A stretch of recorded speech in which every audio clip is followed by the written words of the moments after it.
প্রাচীন মিশরীয় সম্রাটদের বলা হতো ফেরাউন বা ফারাও। ফেরাউন কারোর নাম নয়, বরং এটি একটি উপাধি। ধারণা করা হয় আজ থেকে প্রায় ৩৩০০ বছর আগে প্রাচীন মিশরে এক ফেরাউনের রাজত্ব ছিল, যার নাম ছিল দ্বিতীয় রামাসিস।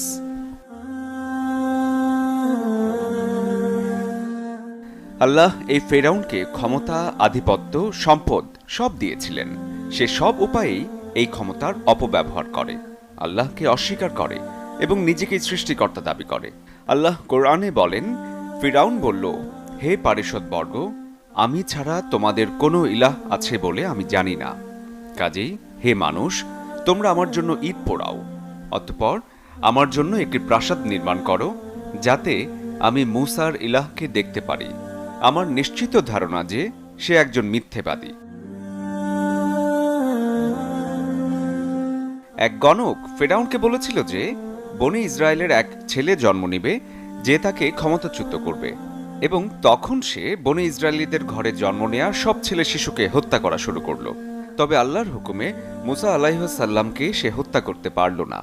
শুধু তাই না, মুসা আলাইহিসসালাম বড় হয়েছিল ফেরাউনের নিজ ঘরেই। এর পরের ঘটনা আমরা কম বেশি সবাই জানি।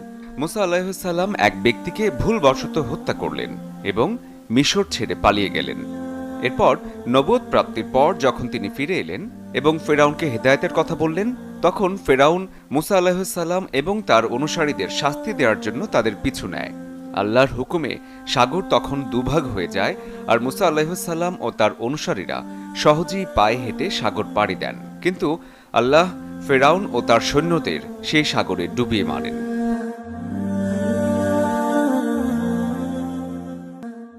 (1881 সালে খুঁজে পাওয়া যায় ফেরাউনের লাশ, এবং তখন দেখা যায় তা একদমই পচেনি।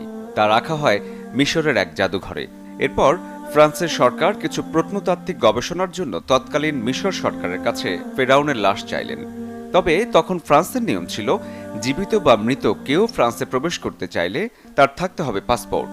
তখন ফেরাউনেরও পাসপোর্ট তৈরি করা হলো আর নিয়ে যাওয়া হলো ফ্রান্সে। এই গবেষণার কাজে একজন বিজ্ঞানী ছিলেন, যার নাম ছিল প্রফেসর মরিস বুকাইলি। তার জন্ম ফ্রান্সের এক খ্রিস্টান পরিবারে। তিনি শুরু করলেন ফেরাউনের লাশ নিয়ে গবেষণা। ফেরাউনের লাশ না পচার কারণ হিসেবে তিনি দেখতে পান লাশের গায়ে ছিল অনেক লবণ, আর সাগরে ডুবে মরা ছাড়া এত লবণ আসা অসম্ভব। তিনি লাশের হাড়ে চোটের চিহ্ন দেখতে পান, যা সাধারণত সাগরের বড় ঢেউয়ের আঘাতে হয়ে থাকে। তখন তাকে একজন জানালেন যে মুসলিমদের কোরআনে এমন এক ফেরাউনের কথা বলা আছে যে সাগরে ডুবে মারা যায়। তিনি প্রচণ্ড অবাক হলেন, কারণ মমি পাওয়া গেছে 1881 সালে, আর কোরআন নাজিল হয় 1000 বছর পূর্বে। এরপর তিনি শুরু করলেন গবেষণা। প্রথমে বাইবেল ও পরে তাওরাত পড়লেন তিনি। সেখানে ফেরাউন মুসা আলাইহিসসালামের পিছু নিয়েছিল এবং সাগরে ডুবে গিয়েছিল এমন কথা থাকলেও লাশ সংরক্ষণ নিয়ে কিছু ছিল না। লাশ সংরক্ষণ নিয়ে শুধু কোরআনেই বলা আছে। তিনি কোরআনের একটি আয়াত দেখলেন, আজ আমি তোমার দেহকে রক্ষা করব, যাতে তুমি তোমার পরবর্তীদের জন্য নিদর্শন হতে পারো। অধিকাংশ মানুষই আমার নির্দেশনাবলী সম্পর্কে নিশ্চিতই উদাসীন। মরিস বুঝতে পারলেন ফেরাউনই সেই ব্যক্তি যে নিজেকে আল্লাহ বলে দাবি করে, নাউজুবিল্লাহ, এবং আল্লাহ তাকে শাস্তি দেন আর তার দেহকে সীমা লঙ্ঘনকারীদের জন্য নিদর্শন হিসেবে সংরক্ষণ করেন।